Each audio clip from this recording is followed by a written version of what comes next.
讲一下机器的固定与接线。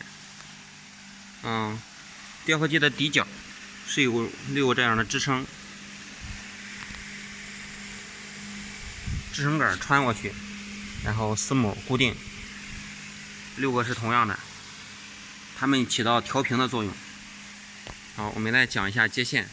接线一端的话是接在墙壁开关上，380是由4根线组成，是 L1、L2、L3， 还有一个 N，